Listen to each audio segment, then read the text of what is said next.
여러분의 행동 하나가 강아지 성격을 망치고 있다는 사실 알고 계셨나요? 95%로 보호자들은 이 행동 하고 계실 겁니다. 지금도 우리가 무심코 하는 행동들이 강아지를 예민하고 불안하게 만들고 있습니다. 심하면 분리불안이 심해지고 작은 자극에도 과하게 흥분하는 강아지가 됩니다.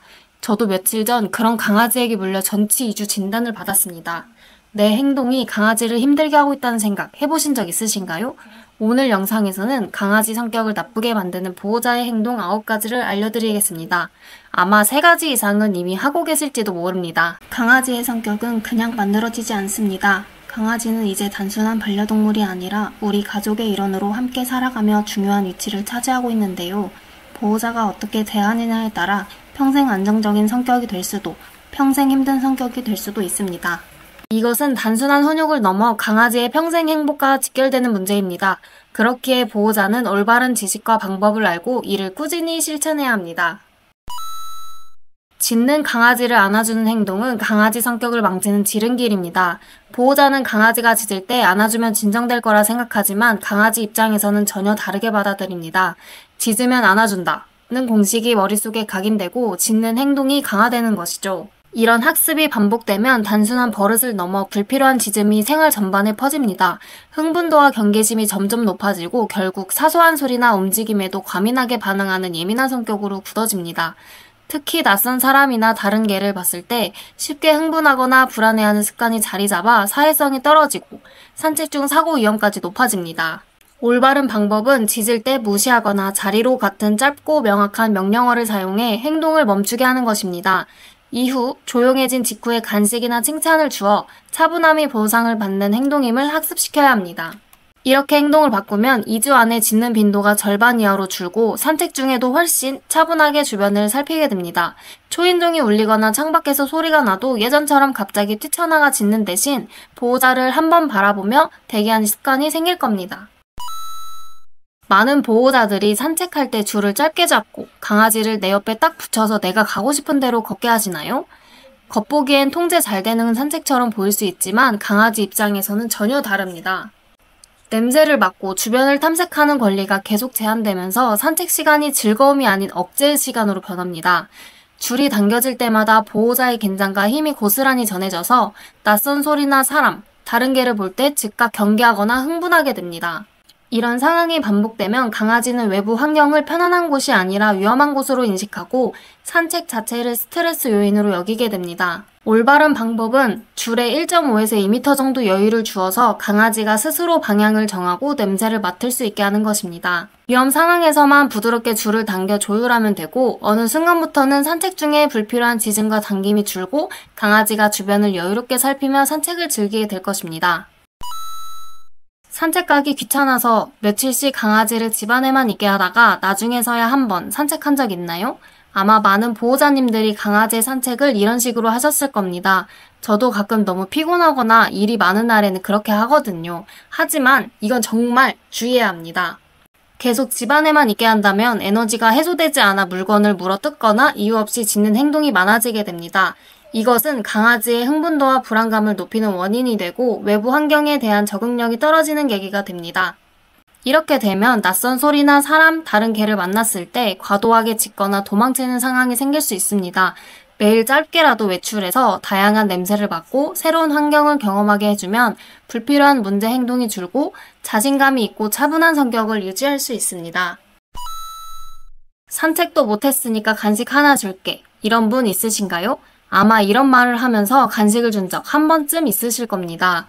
보호자 입장에서는 사랑의 표현일 수 있지만 강아지 교육에는 오히려 독이 됩니다. 저희 집 강아지는 간식을 줬는데도 또 달라고 간식통을 긁거나 저를 뚫어져라 쳐다보는데요. 바라보면 웃기지만 이럴 때 보면 정말 영리하다는 생각도 듭니다. 문제는 이유 없이 주는 간식이 아무 행동을 안 해도 먹을 수 있다는 잘못된 기준을 만들고 시간이 지나면 칭찬이나 스킨십보다 먹을 것에만 집착하게 만든다는 겁니다. 그 간식이 없을 때 훈련이나 명령을 무시하는 경우가 늘어나죠. 또 사료를 거부할 때마다 간식을 주면 밥 안 먹으면 더 맛있는 게 나온다고 학습합니다. 이 악순환은 식습관을 무너뜨리고 비만과 건강 문제로 이어집니다. 강아지가 사료를 안 먹는다면 밥을 주고 10분에서 15분 안에 먹지 않으면 바로 치워주세요. 이후 다음 식사 시간까지 아무것도 주지 않으면 자연스럽게 사료를 먹게 됩니다. 간식은 훈련이나 특별한 상황에서만 주고 간식은 그냥 나오는 게 아니다 라는 규칙을 심어주세요. 초인종 소리만 울려도 미친 듯이 짖고 창밖에서 사람 지나가는 소리만 들려도 바로 달려가서 짖는 강아지 있으신가요? 많은 보호자님들이 이런 상황에서 괜찮아, 그만 하면서 강아지를 안아달래곤 합니다. 하지만 이런 반응은 강아지에게 짖으면 관심을 받을 수 있다는 보상으로 작용합니다. 결국 짖는 행동이 줄어들기는커녕 점점 더 심해집니다. 외부 소리에 과잉 반응하는 원인은 단순히 경계심 때문만이 아니라 집 안에서 외부 환경을 접할 기회가 적고 다양한 자극에 익숙해지지 않았기 때문입니다.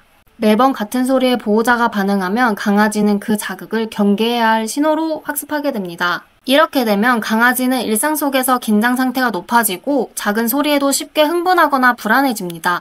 이 습관이 굳어지면 산책 중이나 외부 활동 시에도 주변 소리에 예민하게 반응해 사회성이 떨어질 수 있습니다. 해결 방법은 소리에 익숙해지도록 점진적으로 훈련하는 것입니다. 예를 들어 초인종 소리를 녹음해 낮은 볼륨으로 틀어놓고 강아지가 조용히 있을 때 칭찬과 보상을 주는 방식입니다. 또한 소리가 났을 때 무시하거나 자리로 같은 명령어를 사용해 차분히 대기하게 훈련해야 합니다. 이렇게 하면 강아지는 외부 소리를 위험 신호가 아닌 일상의 일부로 받아들이게 되고 집 안에서도 한결 차분한 모습을 보이게 됩니다. 보호자와 함께하는 일상이 훨씬 평온해질 거예요. 여러분은 강아지를 얼마나 집에 혼자 두시나요? 우리 강아지는 조용하고 혼자서도 잘 지내니까 괜찮겠지 하면서 집에 오래 혼자 두는 행동, 저는 이거 정말 위험하다고 생각합니다.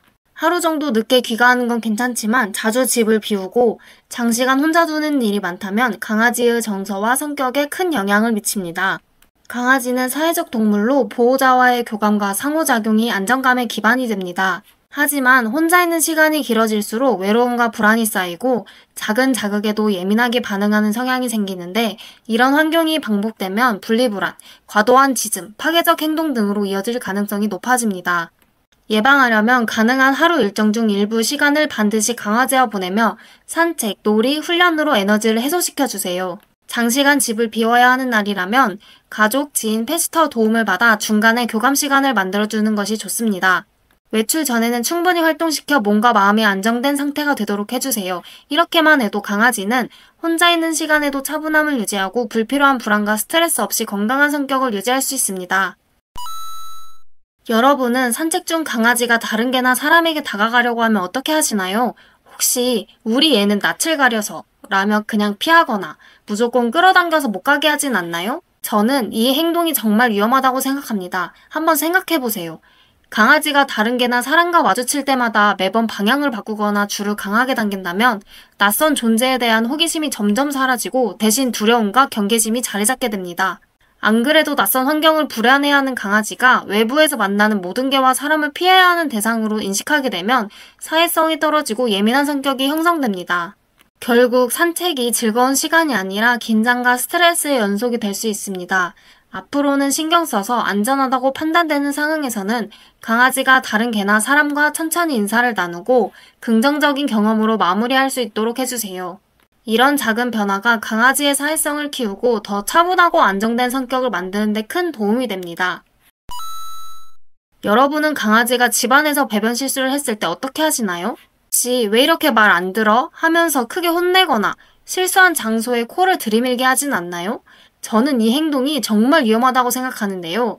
강아지는 방금 전의 행동까지만 기억합니다. 즉, 배변 직후가 아니라 시간이 조금이라도 지난 후에 혼나면 왜 혼나는지를 전혀 이해하지 못합니다. 오히려 보호자의 화난 표정과 목소리를 두려움과 불안으로 연결짓게 됩니다. 더 큰 문제는 배변 실수에 대해서 강하게 혼내면 강아지가 배변 자체를 나쁜 행동으로 오해할 수 있다는 점입니다. 그러면 화장실을 피하거나 보호자가 보지 않는 곳에서 숨어서 배변하는 습관이 생길 수 있습니다. 이런 습관은 배변 훈련을 훨씬 어렵게 만들고 보호자와의 신뢰를 무너뜨립니다. 올바른 방법은 실수를 발견했을 때는 조용히 치우고 올바른 장소에 배변했을 때 즉시 칭찬과 보상을 해주는 것입니다. 강아지는 처벌보다 긍정적인 강화를 통해 훨씬 빠르고 안정적으로 배변 습관을 배웁니다. 꾸준한 반복과 인내가 결국 문제 행동을 줄이고 강아지의 불안 없는 성장을 돕게 됩니다. 오래 혼낼수록 강아지는 망가집니다. 잘못한 행동을 한 강아지에게 보호자가 저지르는 큰 실수 중 하나가 바로 오랫동안 혼내는 것입니다. 길게 혼내야 잘못을 기억하겠지 하면서 몇 분씩 꾸짖는 경우가 많죠.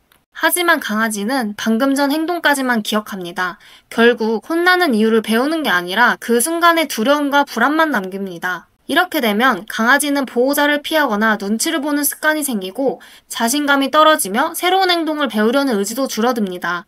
훈육은 길게 하는 것이 아니라 잘못 직후에 짧고 단호하게 알려주는 것이 훨씬 효과적입니다. 그 이후에는 올바른 행동을 했을 때 즉시 칭찬과 보상을 주는 방식이 강아지의 긍정적인 변화를 이끕니다. 위협적인 도구나 전용 매를 사용하는 행동은 절대 안 됩니다. 긍정적이고 짧은 훈육이야말로 강아지를 안정적으로 성장시키고 보호자와의 신뢰를 지키는 방법입니다. 오늘 알려드린 내용을 지키면 강아지가 불안하고 예민해지는 걸 막을 수 있습니다. 불필요한 짖음, 공격성, 분리불안 같은 문제 행동이 줄어들고 강아지가 더 안정되고 행복해집니다. 하지만 지금 아무것도 바꾸지 않는다면 이 문제 행동들은 시간이 갈수록 심해지고 결국 평생 고치기 어려워집니다. 무엇보다 보호자와 강아지 사이의 신뢰까지 무너질 수 있습니다. 오늘부터 바로 실천해서 강아지가 평생 편안하고 건강한 성격을 가질 수 있도록 해주세요. 이 영상이 도움이 되셨다면 구독과 좋아요, 댓글로 여러분의 강아지 이야기도 들려주세요.